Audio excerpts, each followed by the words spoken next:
Le dije a mi esposo que tenía demasiado deseo por mí y eso me daba asco. Desde ese día cambió y ya ni siquiera me mira en las noches. No sé qué hice mal. La culpa, estoy segura, no fue mía. O no del todo. Vivíamos en una burbuja de su creación, una burbuja tibia y pegajosa que me ahogaba lentamente. Leo, mi esposo, ese era la clase de hombre que cree que un ramo de flores comprado en el supermercado soluciona cualquier malentendido. Su amor era físico, tangible, simple. Se expresaba a través de sus manos que siempre buscaban mi cintura, de sus besos húmedos en la nuca mientras yo lavaba los platos, de su mirada que me devoraba cuando creía que no me daba cuenta. Para él, ese era el lenguaje universal del amor. Para mí, había empezado a ser el ruido de fondo de mi propia asfixia. Nuestra casa, con sus muebles impersonales y sus cortinas beige, era el templo de su devoción, y yo, la diosa atrapada en un altar que no había elegido. Él nunca lo entendió. ¿Cómo explicarle que anhelaba una conversación que no girara en torno a la factura de la luz o a lo que había pasado en el trabajo de sus compañeros? Soñaba con que me hablara de un libro, de una idea, de un sueño que no fuera el de comprarnos una camioneta más grande. Intenté guiarle, por supuesto. Le compré novelas que quedaron acumulando polvo en su mesita de noche, puse documentales sobre arte que él veía con una sonrisa condescendiente, diciendo, qué interesante, cariño, antes de sacar el teléfono para revisar los resultados del fútbol. Su pasividad era un insulto a mi inteligencia. Yo me sentía como una curadora de un museo vacío, guardando tesoros de cultura para un público que solo quería tocarlo todo con sus manos rudas. Las noches eran lo peor. Su rutina era inmutable. Después de cenar, se acercaba a mí en el sofá, su cuerpo grande y cálido invadiendo mi espacio personal, su mano pesada sobre mi muslo. No era una caricia, era una reclamación. Yo podía sentir la necesidad emanando de él, una fuerza bruta y sin palabras que me exigía sometimiento. Me preguntaba a menudo si eso era todo lo que yo representaba para él, un cuerpo cálido y disponible, un receptáculo para sus deseos más básicos. Su «te amo» siempre llegaba susurrado en la oscuridad, justo antes de dormirse, como un sello puesto en un contrato que yo no recordaba haber firmado. Recuerdo un día específico, quizás un mes antes del desastre. Estaba resfriada, con fiebre, sintiéndome vulnerable y frágil. Él fue solícito, me trajo sopa y té, pero incluso entonces, su mano se posó en mi frente con una intención que no era puramente medicinal. Incluso enferma, yo era un objeto de su deseo. Me estremecí, y él confundió el escalofrío con los síntomas. «Pobrecita, ¿tienes frío?», dijo, y se acurrucó más contra mí. Ahí, en ese momento, la palabra «asco» surgió en mi mente por primera vez, rápida y furtiva como una cucaracha. La ahogué, por supuesto. Me dije que era la fiebre, que era injusta. Pero la semilla estaba plantada. El escenario, pues, estaba listo. Yo era la mujer incomprendida, la intelectual atrapada en un matrimonio con un hombre bien intencionado pero esencialmente básico. Él era el marido devoto cuyo amor, aunque profundo, era tan simple y poco nutritivo como un plato de arroz blanco. Yo me moría de hambre en un banquete de superficialidad. Alguien tenía que decir la verdad. Era una verdad que necesitaba ser dicha, por el bien de los dos, por el bien de la autenticidad que supuestamente es la base de cualquier relación que valga la pena. O al menos, eso me repetía a mí misma para poder dormir por las noches. La tensión empezó a cocinarse a fuego lento dentro de mí. Cada caricia no deseada se convertía en una gota que llenaba un vaso que ya rebosaba. Cada mirada lasciva que sentía en la nuca era un grano de arena más en el desierto de mi resentimiento.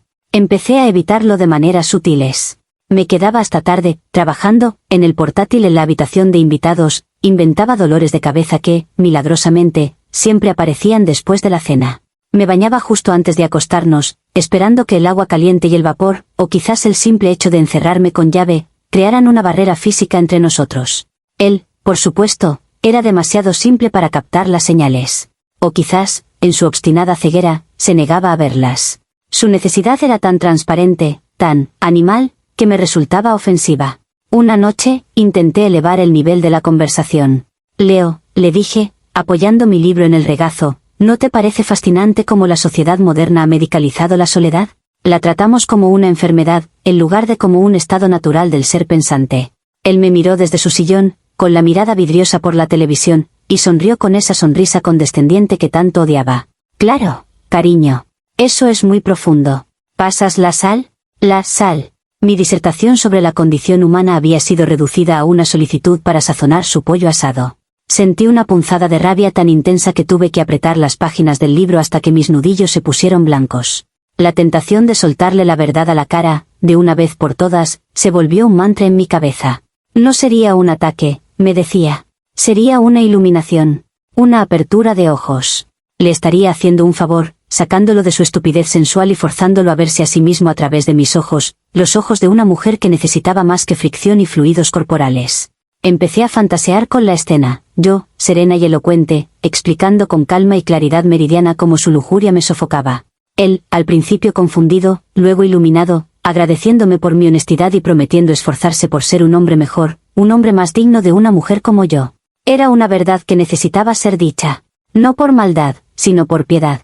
Por compasión hacia los dos. Él merecía saber por qué su mujer se encogía ante su tacto, y yo merecía la libertad de respirar sin sentir que cada inhalación era una promesa tácita que pronto tendría que cumplir. Me convencí a mí misma de que era un acto de amor, el acto de amor más difícil y por lo tanto más genuino. Iba a ser la cirugía que salvara al paciente, aunque el paciente gritara durante la operación. El malestar temporal valdría la pena por la salud a largo plazo de nuestro matrimonio. O eso era lo que yo, en mi infinita sabiduría, había decidido. El acto en sí fue casi anticlimático. Ocurrió un jueves por la noche. La televisión estaba encendida, emitía ese resplandor azul que adormece la mente. Él se deslizó hacia mí en el sofá, como siempre, y su brazo, pesado como una losa, se posó sobre mis hombros. Su mano empezó a trazar círculos lentos en mi brazo. Yo podía sentir la callosidad de sus dedos a través de la tela de mi suéter. Ese día, sin embargo, no hubo evitación. No hubo dolor de cabeza fingido. Solo hubo una calma glacial, la calma de quien ha tomado una decisión irrevocable. Me aparté de su brazo con un movimiento firme, no brusco, pero lo suficientemente deliberado como para que no hubiera lugar a dudas. Él se quedó quieto, sorprendido. ¿Qué pasa?, preguntó, su voz era una mezcla de confusión y un leve dejo de irritación. Respiré hondo. El discurso que había ensayado mentalmente, lleno de metáforas elocuentes y críticas constructivas, se evaporó. Lo que salió de mi boca fue la versión cruda, sin filtrar, la esencia pura de mi repulsión acumulada. Leo, dije, y mi voz sonó extrañamente plana, ajena a mí. No puedo soportarlo más. Él frunció el ceño. ¿Soportar qué? Esto. Hice un gesto vago que abarcaba su brazo, su cuerpo, la energía que emanaba de él. Tu deseo constante. Tu necesidad de tocarme, de mirarme así. Hice una pausa, buscando la palabra correcta, la palabra que encapsulara años de sofocación. Y ahí estaba, esperándome. Me da asco. El silencio que siguió fue más elocuente que cualquier grito. El aire se espesó hasta hacerse casi irrespirable. Él no se movió. Ni un músculo de su cara se inmutó. Solo sus ojos, esos ojos que siempre me habían mirado con adoración o lujuria, se apagaron. Fue como si alguien hubiera desconectado la corriente en su interior. La luz se fue, dejando atrás dos pozos oscuros y vacíos.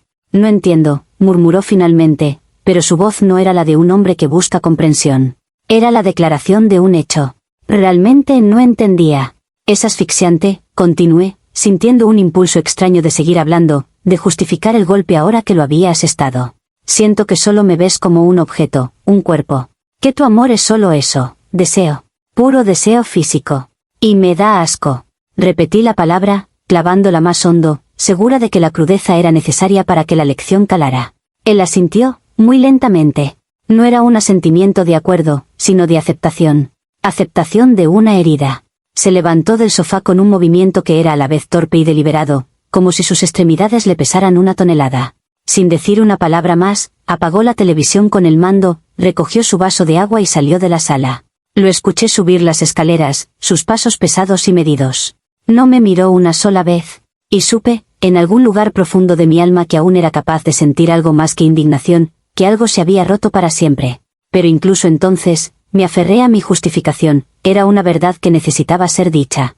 La confrontación que siguió no fue la explosión dramática que uno esperaría. No hubo portazos, ni gritos, ni llantos. Fue un conflicto congelado, una guerra fría librada en los pasillos de nuestra propia casa. A la mañana siguiente, Leo bajó a desayunar como si nada. O, más bien, como si todo hubiera cambiado. Me deseó los buenos días con una cortesía que me resultó más hiriente que un insulto. Su voz era plana, su mirada deliberadamente evasiva. No se sentó a la mesa conmigo. Se preparó un café y se lo llevó al jardín, donde se quedó de pie, mirando el vacío. El espacio que siempre había invadido con su presencia ahora era un territorio demarcado con líneas invisibles. Ya no me tocaba. Si nuestras manos se rozaban al pasar la mantequilla en la cena, él retiraba la suya como si hubiera tocado un hierro al rojo vivo. Ya no me miraba. sus ojos, cuando hablábamos de trivialidades forzadas. ¿Pagaste la cuenta del gas? Llega tu madre el viernes, se posaban en un punto sobre mi hombro, en mi frente, en cualquier lugar menos en mis ojos.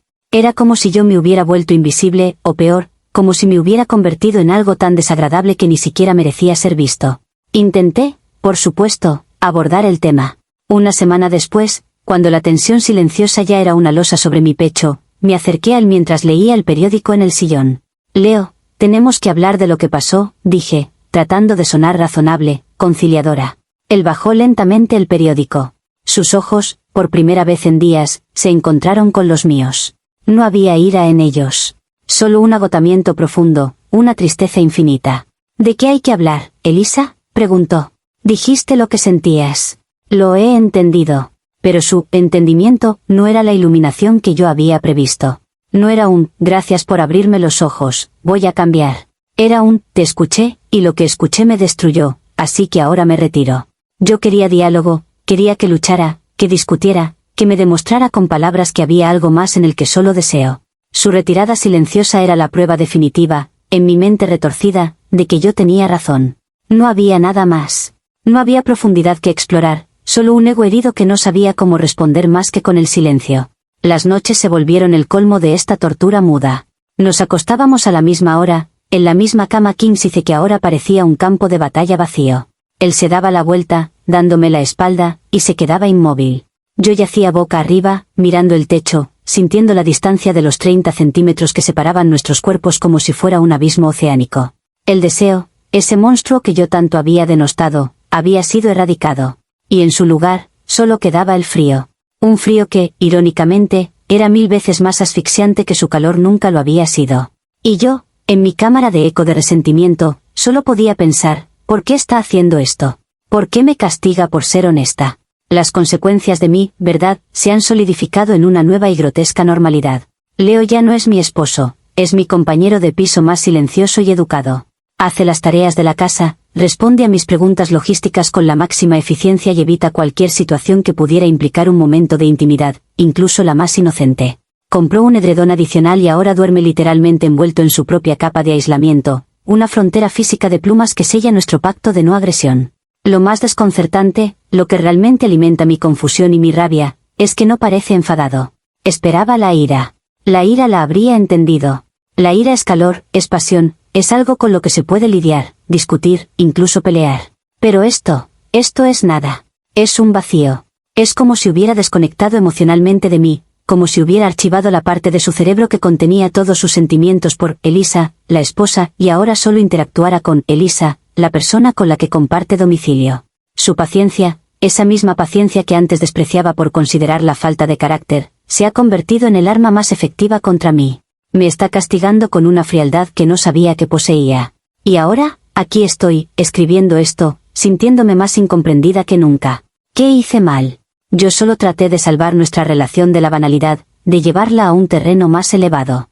Le di una dosis de realidad, le mostré una verdad incómoda sobre cómo sus acciones me hacían sentir, y en lugar de agradecérmelo, de esforzarse por ser mejor, él decide hundirse en este silencio victimista. Su reacción es, cuando lo pienso, profundamente manipuladora. Me ha puesto en la posición de la mala, de la cruel, cuando todo lo que yo quería era la autenticidad. No sé qué hacer. Anhelo, con una desesperación que me avergüenza, el regreso de alguna de esas miradas asquerosas. Anhelo que su mano, asfixiante, busque la mía. Cualquier cosa sería mejor que este desierto emocional. Pero, ¿cómo puedo pedirle eso ahora? ¿Cómo puedo retractarme de una verdad que, en el fondo, sigo creyendo que era necesaria? Él me ha forzado a este callejón sin salida con su retirada. Me ha hecho daño al aceptar mis palabras tan literalmente, al no luchar, al no intentar entender los matices. Ahora soy la prisionera de mi propia honestidad, y él es el carcelero que ni siquiera me mira a los ojos. La injusticia de esta situación es lo que más me duele. Yo solo quería que nuestro amor fuera más grande que el deseo físico, y él, con su silencio, ha demostrado que para él, quizás, nunca fue nada más que eso. Comentarios populares de Reddit, sobre la historia principal. Usuario anónimo 1. Tu capacidad para reescribir la realidad es, francamente, impresionante. Describes a un hombre que te ama de la forma que sabe, con una devoción física constante que muchas personas anhelarían, y lo conviertes en un villano por no ser el protagonista de una novela de Sartre que leíste. Lo que describes como asco suena más a un profundo desprecio por quien es tu esposo. No le diste una verdad necesaria, le diste una puñalada en el núcleo de su autoestima. Su reacción no es manipuladora, es el repliegue natural de alguien que ha sido herido de muerte emocionalmente. Él no te está castigando, se está protegiendo de la persona que lo lastimó. Respuesta de la OP, ¿protegiéndose?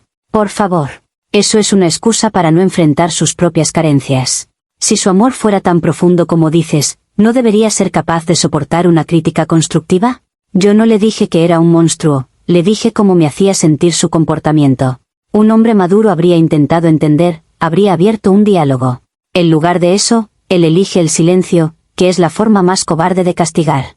Era una verdad que necesitaba ser dicha, y su incapacidad para procesarla solo confirma que vivía en una fantasía. Usuario anónimo 2, analicemos la lógica aquí, te quejas de que solo te veía como un objeto sexual. Ahora, tras tu declaración, ha dejado de verte por completo, tanto física como emocionalmente. Ha concedido exactamente lo que, según tú, querías, que dejara de objetivarte. Y ahora te quejas de eso. ¿Qué demonios quieres realmente? Parece que lo que en verdad anhelabas era un nivel de control absoluto sobre su afecto, donde él te deseara en los términos exactos y etéreos que tú dictaras, y al no poder lograrlo, decidiste destruir la única forma de amor que él te ofrecía. Respuesta de la OP, no es lo mismo. Que deje de mirarme con lujuria no significa que tenga que convertirme en un mueble. Quería una conexión genuina, no que me ignorara por completo. Quería que su amor evolucionara, no que muriera. Él ha tomado mi petición de autenticidad y la ha torcido en este castigo silencioso. Es como si un niño, cuando le dices que no quiere comer solo dulces, decide no volver a comer nunca más. Es una respuesta inmadura y desproporcionada. Usuario anónimo 3, la frase, me da asco, no es una crítica. Es un insulto visceral. No es, me siento sofocada, o, necesito más espacio. Es, me das repulsión. Has contaminado para siempre la forma en que se expresa contigo.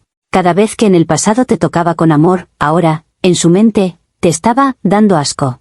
Has reescrito vuestra historia juntos como una narración de repulsión. No hay vuelta atrás de eso.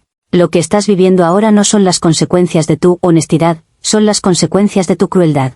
Usuario anónimo 4. Es fascinante cómo logras posicionarte como la víctima de tu propia acción. No sé qué hice mal. Lo que hiciste mal fue usar el lenguaje más hiriente posible para comunicar un problema marital que podría haberse trabajado en terapia. Has quemado el puente y te quejas de que ahora estás sola en la orilla. Tu marido no te debe una reconciliación. Tú eres la que debe una disculpa monumental, pero por tu narrativa, dudo mucho que seas capaz de entender por qué. Respuesta de la OP, ¿una disculpa por qué? ¿Por querer algo más que una relación basada en el instinto? ¿Por anhelar una comunión de mentes? La terapia, otra solución simplista para gente que no quiere enfrentar las verdades incómodas. Tal vez sí fui dura, pero la dureza era necesaria para sacudir la complacencia en la que vivíamos. Él prefiere jugar al mártir silencioso antes que admitir que su forma de amar era insuficiente para una relación que aspiraba a ser algo más. Eso es lo que realmente duele. Actualización 1. Han pasado 3 semanas desde que publiqué esto. Leer sus comentarios fue como recibir una bofetada de realidad, pero no la realidad que ustedes pretenden. Solo reforzaron mi idea de que el mundo está lleno de personas que privilegian la comodidad sobre la verdad. Decidí que tenía que intentar romper este hielo absurdo. Tenía que demostrar que yo era la adulta en la habitación, la que estaba dispuesta a guiarnos hacia aguas más profundas, incluso después de su pataleta silenciosa. Anoche, después de cenar, lo seguí al salón. Él se sentó en su sillón, tomando su té, mirando por la ventana a la oscuridad. Leo, comencé, tratando de que mi voz sonara suave, conciliadora. No podemos seguir así. Esto es insostenible. Necesitamos hablar de lo que pasó de verdad, con calma. Él giró la cabeza lentamente hacia mí. No había curiosidad en su mirada, solo una paciencia agotada, como un profesor aburrido escuchando la excusa de un alumno problemático por enésima vez. De acuerdo, Elisa. Habla, dijo. Su tono era tan plano, tan vacío, que por un segundo me quedé sin palabras. Esperaba una apertura, una grieta en su armadura de hielo, pero no me estaba dando nada. Así que solté mi discurso, el que había practicado mentalmente. Le hablé de que quizás usé palabras demasiado fuertes, pero que la esencia de mi queja seguía en pie. Le dije que anhelaba una conexión que fuera más allá de lo físico, que quería que compartiéramos ideas, que exploráramos el mundo juntos de otra manera. Le pregunté directamente, ¿no quieres eso también? ¿No quieres un amor más rico, más significativo? Él me miró, y por un instante fugaz, creí ver un destello de algo en sus ojos. No era ira. Era, lástima. Elisa, dijo, y su voz era suave pero firme. Tú no quieres un amor más significativo. Quieres un amor diferente. Quieres que yo sea una persona diferente. La frase me golpeó con la fuerza de un martillo. Eso no es verdad, protesté, sintiendo como el calor subía a mis mejillas. Solo quiero que evoluciones, que crezcas conmigo. Sacudió la cabeza, casi con tristeza. Tú defines, crecer, como, ser más como tú. No valoras mi forma de ser, mi forma de amar. La encuentras. ¿Cómo fue la palabra? Repulsiva. Usó mi palabra, mi verdad necesaria, y la clavó en el corazón de mi argumento. No le deseo a nadie tener que demostrar su amor bajo la constante amenaza de ser considerado básico o asqueroso. Yo te amo de la forma en que sé amar. Y claramente, para ti, eso no es suficiente. De hecho, es despreciable. No hay más que hablar. Se levantó y dejó la taza de té en la mesa. La conversación había terminado. Él la había terminado. Yo me quedé allí, de pie, sintiéndome más pequeña y más incomprendida que nunca. Él no me había gritado. No me había llamado cruel. Simplemente había expuesto mi verdadero deseo, que él dejara de ser quien era. Y al hacerlo, me hizo sentir como la mala de la historia. Pero incluso entonces, una parte de mí se rebelaba. Él se estaba haciendo la víctima. Se estaba escudando en su autenticidad, para no tener que esforzarse en cambiar. Su negativa a hablar era la prueba definitiva de su pereza emocional. Esta actualización no ha traído soluciones, solo ha profundizado la niebla de la incomprensión. Él se ha encerrado aún más en su fortaleza de resignación, y yo me ahogo en la injusticia de todo esto. Comentarios populares de Reddit, sobre la actualización 1. Usuario anónimo 5. En esta actualización, él te lo dijo claramente. Quieres que yo sea una persona diferente. Y tiene toda la razón. No buscas crecimiento mutuo. Buscas su aniquilación y reconstrucción a tu imagen y semejanza. Lo increíble es que incluso cuando te lo señalan con peras y manzanas, tú sigues empeñada en tu narrativa de que él es el que se niega a evolucionar. La evolución que propones requiere que él deje de existir como es. Su pereza emocional es, en realidad, un acto de autopreservación.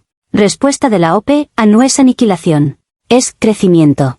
Todo el mundo debería aspirar a ser mejor. Si él se conforma con ser lo que es, sin ambicionar más, sin querer profundizar, entonces, ¿qué futuro tenemos? Yo no quiero un clon mío, quiero un compañero que no se asuste ante la introspección. Su comodidad en la superficialidad es el verdadero problema, no mi deseo de algo más. Usuario anónimo 6, déjalo en paz. De verdad. Lo acorralaste para tener una conversación, que en realidad era un monólogo donde esperabas que él finalmente admitiera que eres superior intelectualmente y que su amor es de segunda categoría. Él ya lo ha entendido. Ha entendido que nunca serás feliz con quien él es. Lo más digno que puede hacer es exactamente lo que está haciendo, retirarse. Cada intento tuyo de arreglar las cosas es solo otro recordatorio de que lo encuentras deficiente. Usuario anónimo 7, el momento en que usó tu palabra, repulsiva, fue el momento en que deberías haber caído en la cuenta. Le diste un arma y te sorprende que la use para defender los últimos vestigios de su amor propio. Estás dolida porque tu plan falló. Esperabas que, ante tu razón, él se derrumbara y suplicara por una oportunidad para ser mejor, según tu definición. En su lugar, se mantuvo firme y te mostró el espejo. Y no te gustó lo que viste. Respuesta de la OP a no me mostró ningún espejo. Mostró una distorsión. Está tomando mi deseo de una conexión más profunda y lo está retorciendo para parecer un ataque personal. Es una falacia.